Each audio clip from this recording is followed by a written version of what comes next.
Welcome to the Career Slay podcast, the show where we talk about career growth, courageous leadership, and life-work alignment. I'm your host, Kelly Pokes-Burke, and I'm here to help you achieve sustainable success and slay the fear in career.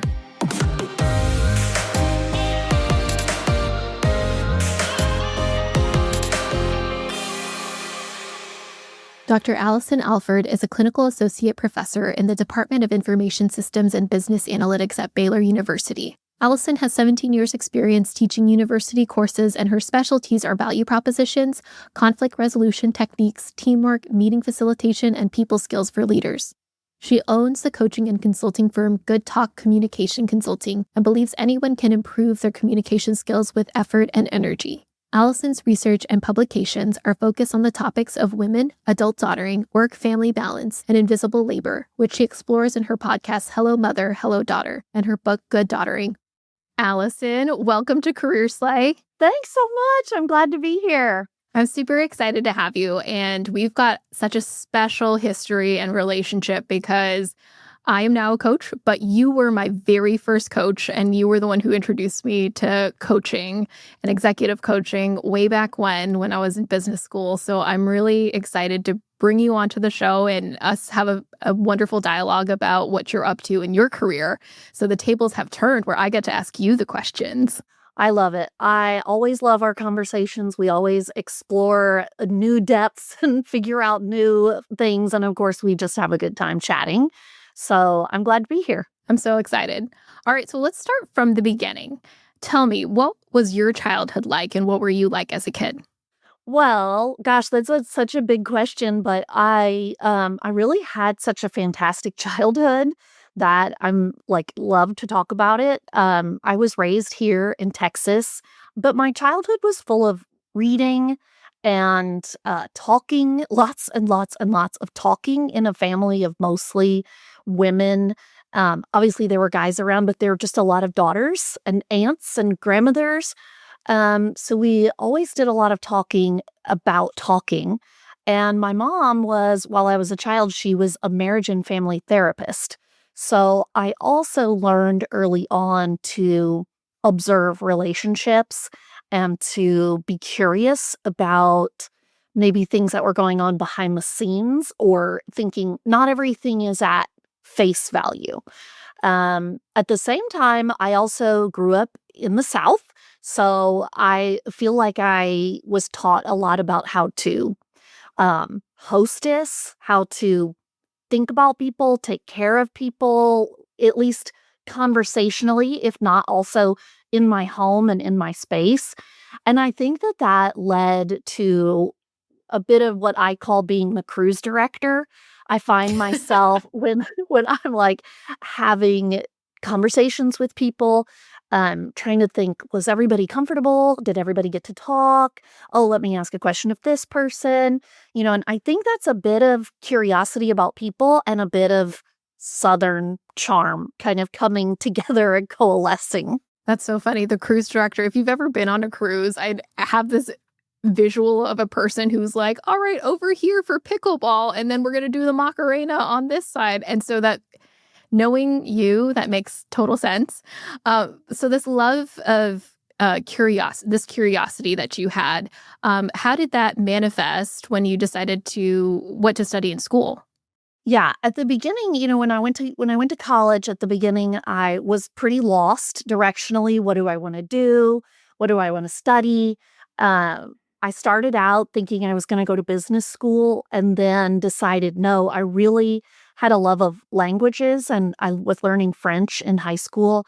So right at the beginning of my undergraduate career, I changed to an international studies major with a PR or public relations minor. And I learned French, and I learned about the world, and I studied abroad, and I learned about people and other cultures, which I think really changed my view of the world and of people. But when I was done with undergrad, I didn't have much to hold on to. Like, what should I do now? I didn't have an internship in anything. I wasn't trained in anything. And I thought, I really am good at learning, and I want to keep going. I want to keep using that curiosity. And I decided to kind of follow that public relations area, but sidestep a little bit. So I went on to study interpersonal communication. And for people who aren't familiar with it, the communication studies is kind of like a cousin to psychology. But instead of studying what people are thinking or their motivations for doing something, we're studying what are people communicating? What are they saying? What are they doing? How are they looking at other people or talking or um, connecting with others? So I went to the University of Texas at Austin for a master's degree and a PhD in communication studies, and really loved that approach to thinking about how people communicate and react and act in families.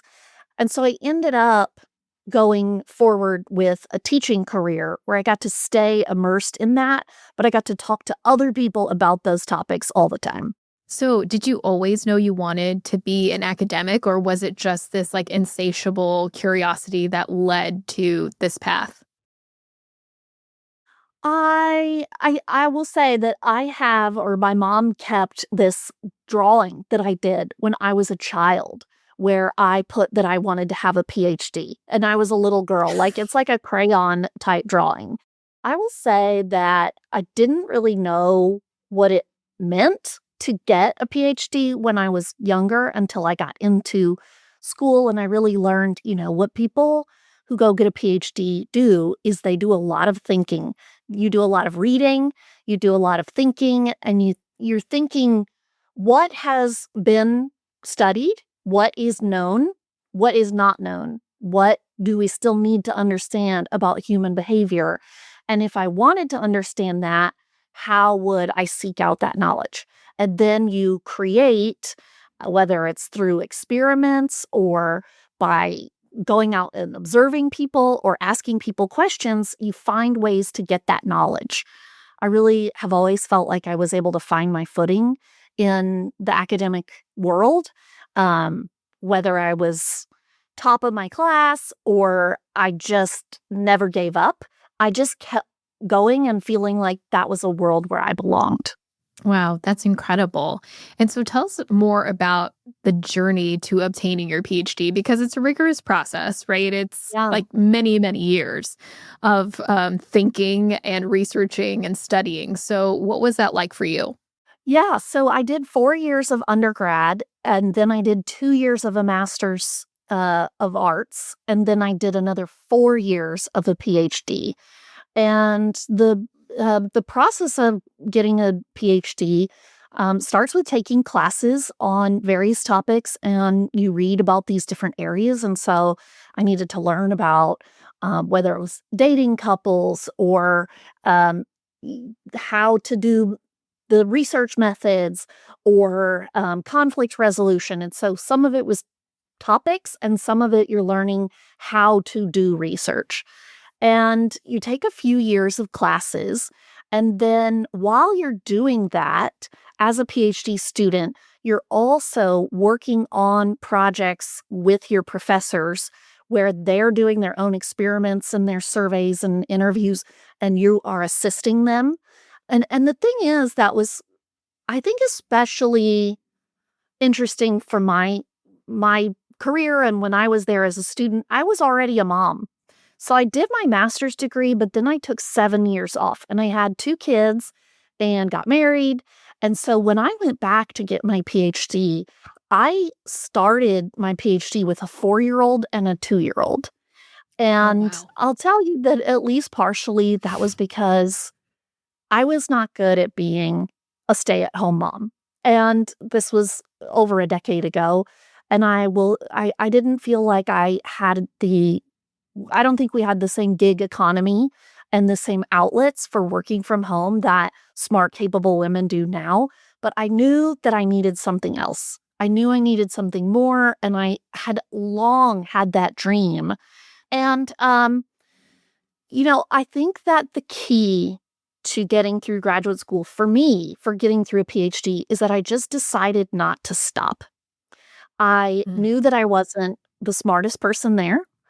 I knew that I also was not going to be able to read every single thing I was assigned. I was a mom. I was just trying to hold things together. But I thought, I'm just not going to quit. I'm going to take as many classes as I have to. I'm just going to keep going until I get it done. And that mindset really helped me to get through. And I think being a mom also helped me to figure out which of those things were not important and I could kind of cut out and which things I needed to do. So I was really proud to finish my degree in 4 years. Many, many people take 5, 6, 7. Some people, you can take up to 9 before they will not allow you to finish with the program. So I was really proud to finish it in 4 years because that's what I had promised my family. And I feel like my family, we all work together to pull us across the finish line of getting that PhD. And then it took me like a year to just physically recover from how exhausting it was. But I am so grateful for that experience. Yeah, I'm just so grateful. And nobody can ever take away my PhD. That's incredible. What a story. And I love how you were able to, how you talked about your family pulling you across the finish line. So what was your first job postdoctoral program? So my jobs in my PhD and after have been kind of chaotic. They're not the norm of what you might see from someone with my training in family communication. So when I was at the University of Texas at Austin, I learned about a job assisting the business students, the MBA students in the McCombs School of Business. And basically, they were looking for people with communication, writing, rhetoric, negotiation, PR, something like that, who could just write and do public speaking to go over and help the students on a contract basis. And I took that job because it sounded like a new opportunity and something that I felt like I would be good at. So I had been working on conflict resolution training. So my first job over at McCombs was as a conflict resolution coach. And I was assigned this special role. And the students, the MBA students, were able to pick they had 8 hours each year as part of their student services, and they could pick a coach for any topic that they needed coaching on, whether it be accent modification, case challenges, or in my case, conflict resolution. And so I was able to talk to a lot of students about some difficult things that were going on in their lives, but be able to give them tips and strategies to move through those difficult times. If I'm not mistaken, I think that may be how we met. That is exactly how we met. I needed some help with conflict resolution. Believe it or not, I was struggling on how to communicate with a difficult coworker, and many a times you talked me off a ledge from just straight up quitting my job. So I appreciate. Conflict resolution starts with wanting to resolve it. And so you were taking huge leaps forward because you wanted to resolve it, not just ignore it, which I think is so mature and so impactful. Not everybody makes an effort to work through the problem.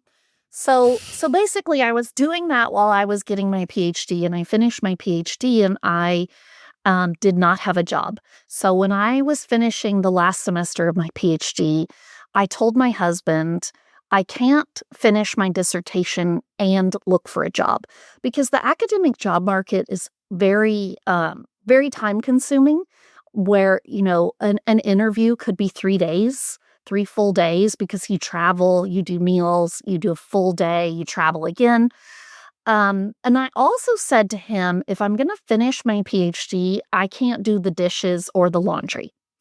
And so you can choose. Like, either the PhD takes longer, or I could finish it, but I won't be able to do any of this stuff. Like, I can't spend time and energy on it. And he was like, just finish the degree. So I finished my degree and I did not have a full-time job. And so I immediately went to work as an adjunct professor, which is just a contract basis professor at Texas State University and St. Edward's University. And I was delighted to be able to work in the business school of both of those places because of my business school attachment during my PhD. So this was my career kind of going askew a little bit from what my training would suggest that I would have gone for. But I really loved so much working with business students because business students want to get the job done. They want to move forward. They want an answer. They want, tell me what to do and I'll do it. They don't mind if you say, like, you did that badly, do it again. They're like, all right, I'll do it again. And it's very Can confirm. action-oriented. Yes. And that was also when I decided to start my own coaching business. So I continued to work with McCombs, but I decided I needed to have, what I always call hang out my shingle.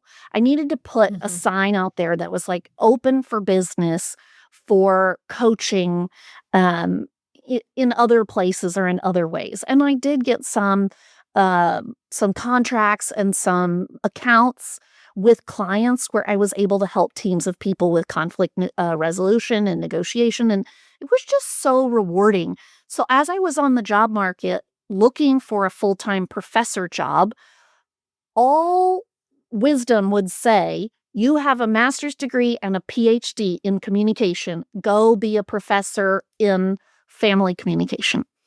But my body and my experience and the people I was meeting was telling me I need to work with business people.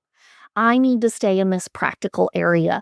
So I was really blessed to find a job with Baylor University teaching business communication in the business school. And so it is a communication role, but it's quite different from what I was learning and studying with family communication. But it was just this perfectly beautiful role for me because they said, okay, come in and teach these business students and teach these business classes. But they also said, you can research anything you want and you can have this outside consulting and coaching job because we believe that makes you more valuable to the students when you are keeping your foot in the real world, talking to business people and bringing current modern techniques back to the classroom. So it turned out to be this wonderful hybrid role. And I'm still in that role, but it has morphed a little bit over the years. That's so amazing. And I love to hear how you've kind of created this portfolio career for yourself where you're doing teaching, you're doing research, you're also doing consulting. So tell us more about what is your research about? I love how you just said that, a portfolio career. I'm like, wow, I feel like that sounds so chic, so like boutique career. Like I definitely put this together on purpose.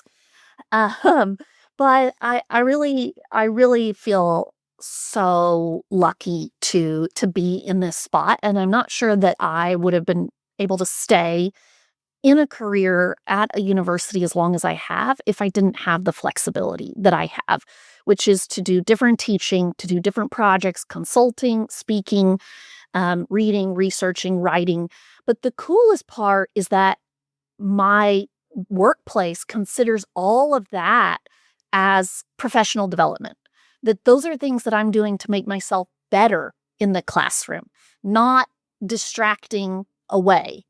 My role is a clinical associate professor. So it's a really cool job that not everybody may have heard of.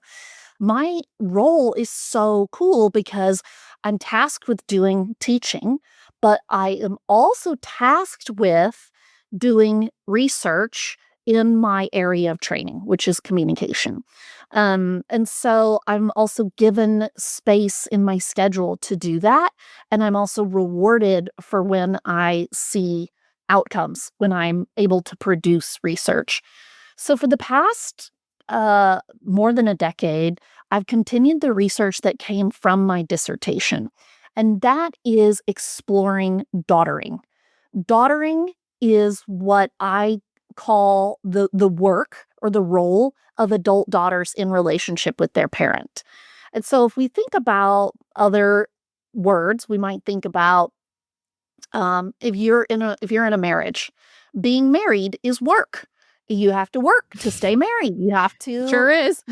right. You can't just passively be there in that marriage, even when you have the very best of marital partner, as I know you do and I do. Um, but the same thing is true when you're a mom. When you're a mom, it's work. Everybody knows it's work. We have a whole day to honor being a great mom, Mother's Day. When we're in a friendship, we realize like being a friend is work. You have to put in the hours if you want to maintain that friendship. The same applies to being a daughter. But typically in the literature, in the research, in cultural perspectives, we often think about daughters just existing in families, maybe passively, if we think of them at all. They're just floating around. And if anything, daughters are being filled up by mothering and, being guided like this subordinate person. When I started thinking about that while I was in graduate school, I realized that's not like what the women I know are doing.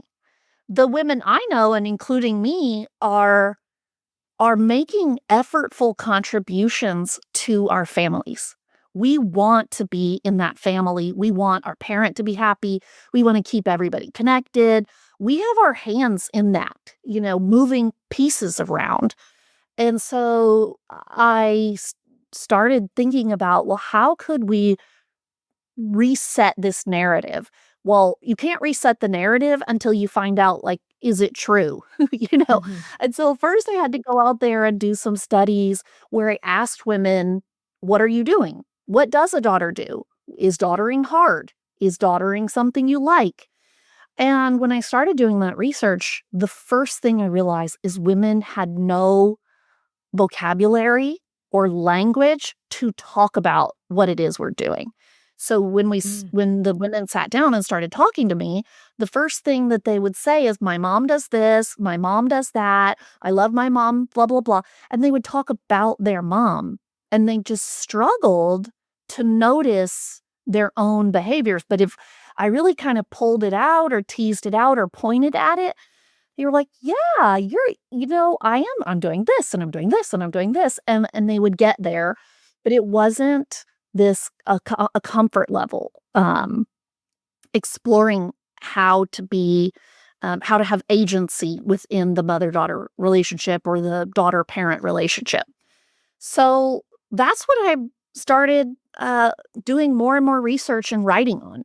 And at first, I published some articles that are kind of just aimed at saying, look, this is a thing. Women are doing daughtering. And then we've progressed to exploring why is it hidden? Why is it so hard to talk Mhm. about? Um, how much is it costing us? Where are we drawing these reserves from? And what's the beauty of it? What do we get out of it? Why Mhm. we're doing all this work in our families. So it's been a really rewarding and exciting topic, because not every researcher or scholar gets to write about something that people have never heard of. That's amazing. And so how would you define daughtering? Daughtering is anything an adult daughter does to be in connection with her family, to foster connection, to build or maintain a relationship.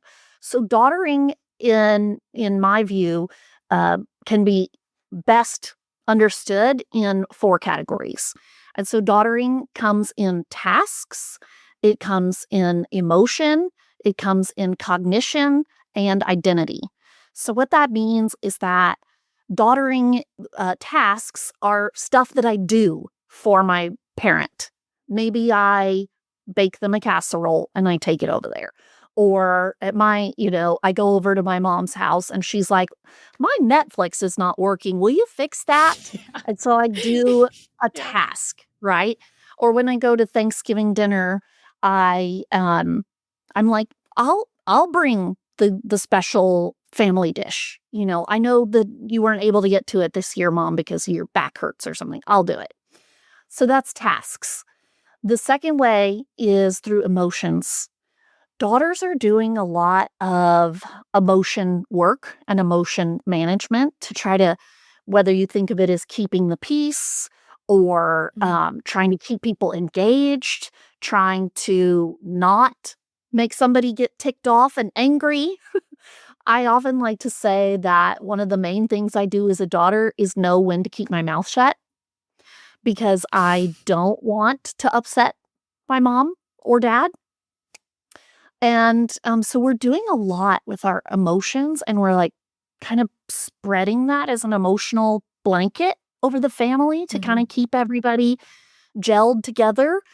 The third way that I think of daughtering is through our thinking or cognitions. Daughters do a lot of planning. We do a lot of worry. We do a lot of organizing and thinking. And I would say that is especially relevant for the busy professional career woman who maybe can't be over there fixing mom's Netflix, but can think, Mom and Dad's anniversary is coming up. I bet I should get everybody on a group text and think of a gift and plan a special surprise, and I'll pick up a card. And she's thinking. So it's the mental load, right? The mental load. Yeah. And then the last part of what daughters do, what daughtering is we daughter through our identity. Even when my parents are not around, they're not here, they're not in this town, I represent myself as their daughter. If I were to run into someone and they were like, oh, you're Charles's daughter, I'd be like, yes, ma'am, I am. And I represent being a daughter of my family through the way that I carry myself, the way that I act, the way that I talk about my family, the way that I think about our legacy, making our family tree, those kinds of things. And not many people think a lot about legacy and how we enact legacy as a daughter, but I think that's a really fascinating and important part of being a daughter. Yeah. So how does daughtering evolve across one's lifespan? So I imagine that this looks very different when you're in your 20s versus your 30s versus your 40s. And now we're talking about the sandwich generation who is mothering and daughtering at the same time. So what would you say? How do those responsibilities and how does that role evolve? Yeah, that's such a great question. I like to talk about the kinship shift, which happens over decades of our life. And, we have a lot of research about what daughters are like in adolescence, when you're going through puberty, when you're still a child, you're a teenager, and you live in your parents' home, you're dependent on them. But when we become adults, so 18, 20-ish, some people go to college, many people move out of the house, establish their own household in their 20s.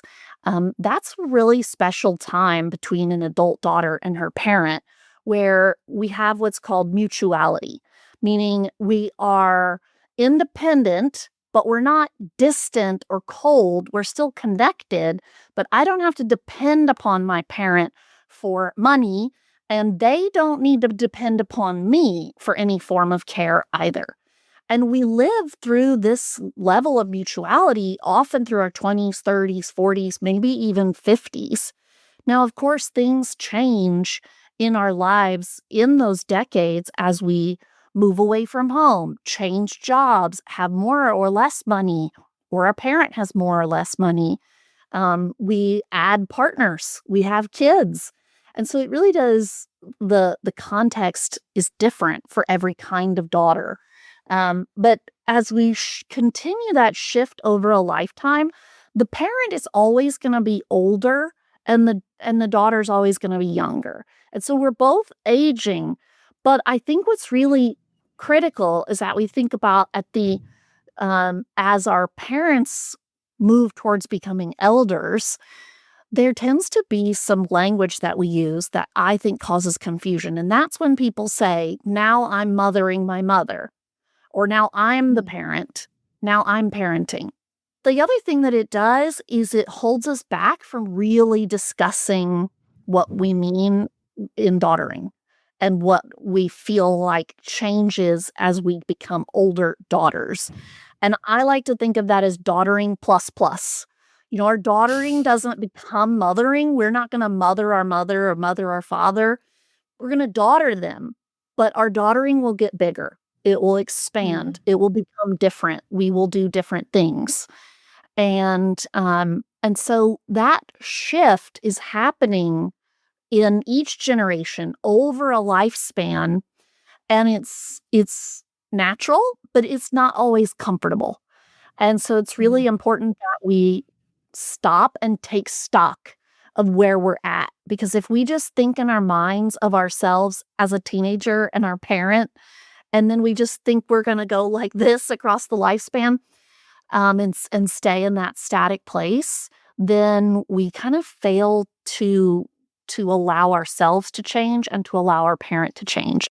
How can daughters set better boundaries without feeling disloyal to their parents or feeling like they're a bad daughter? Because, to your point, there's a lot that goes into daughtering plus plus.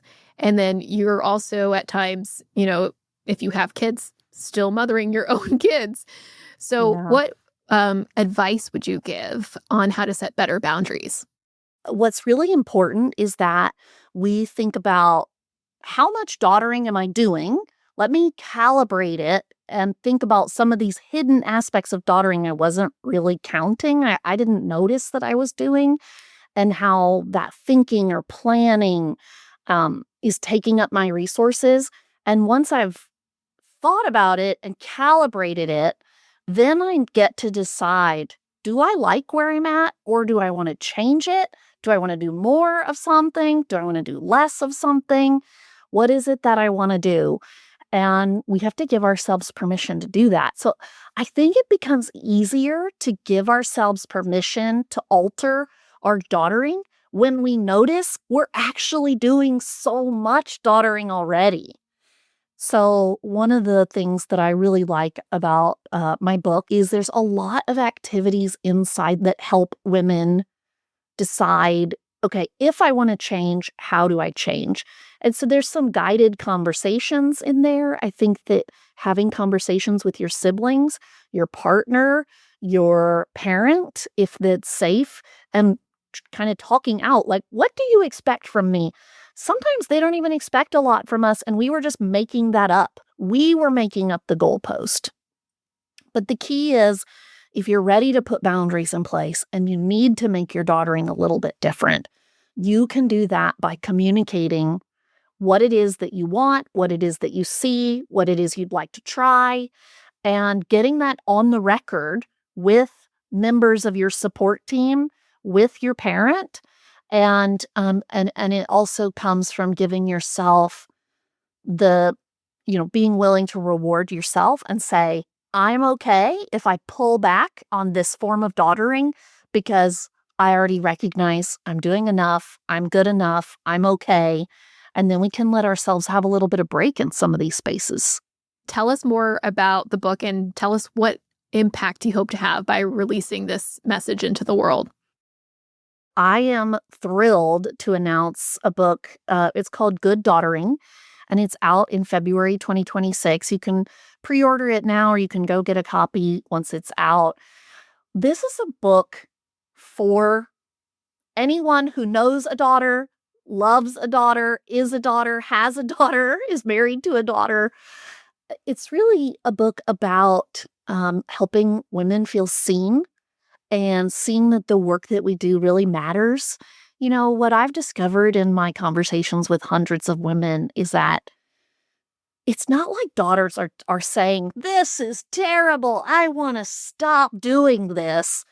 It's more that we just want a gold star every once in a while. We want people to see, like, I spent some time on that, But the biggest thing that the book is for is to help us see daughtering in its many forms all across our life and talk to our loved ones about it and talk to other daughters about it and get that language and that vocabulary to start making this visible so that then together, collectively, we can figure out like, how do we want to do this thing?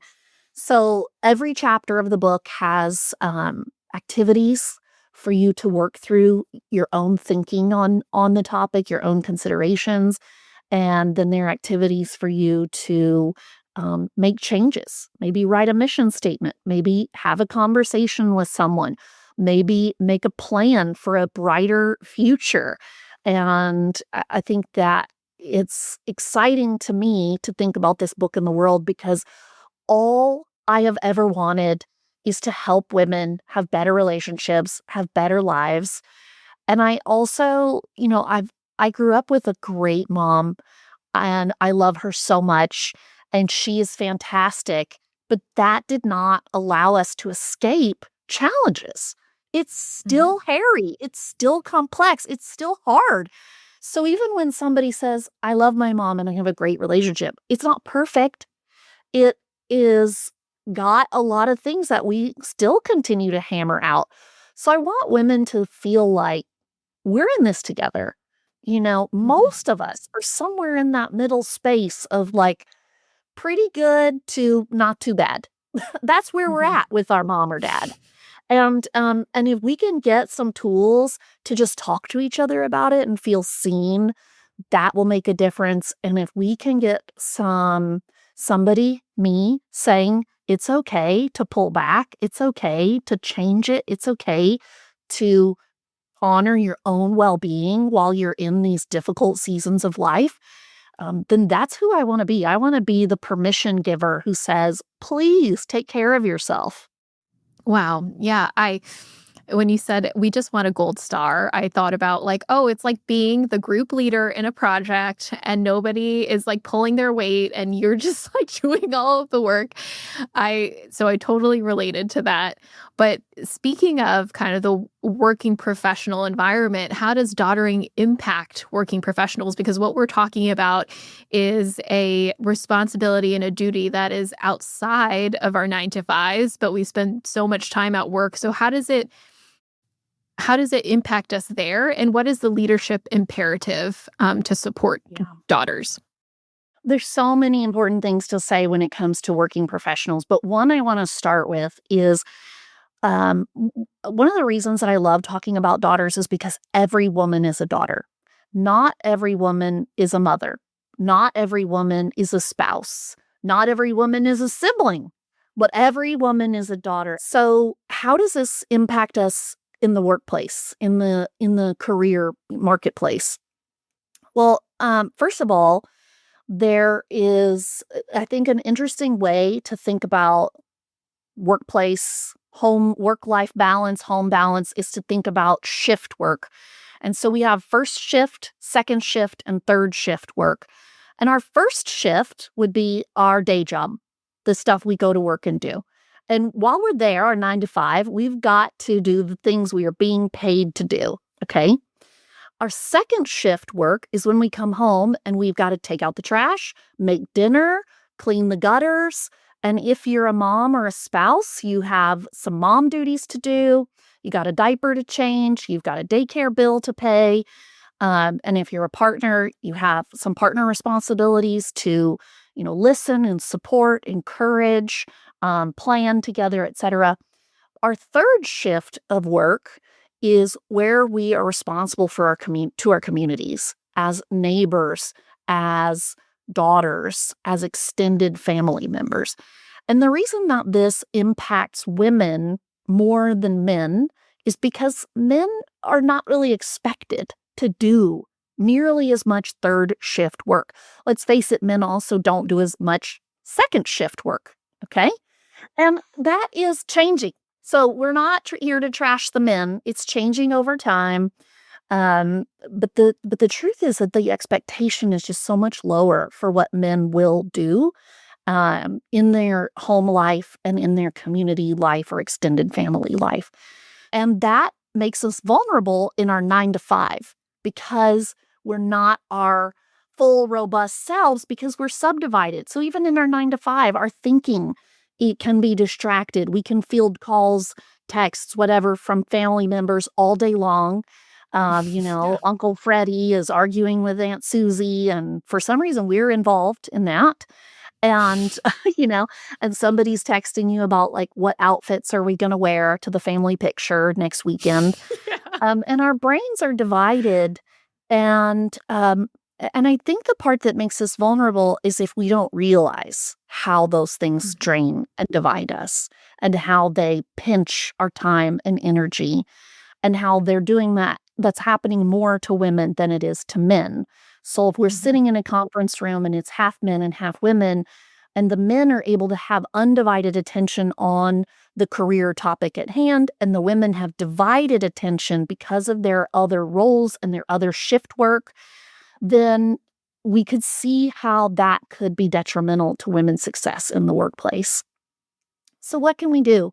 First of all, we just have to see it. We just have to notice it.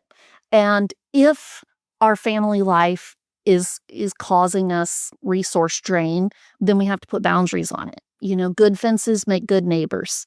We've got to put some boundaries around our career time. And what can our workplaces do? Well, our workplaces can acknowledge that sometimes we need our we need to take time off for different things that are for families or for family events and family members.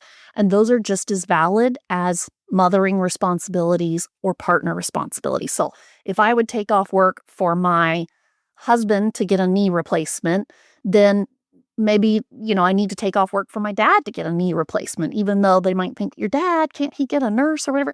And now lots of workplaces are great. They don't care what your PTO is for, but we all know that some of them do.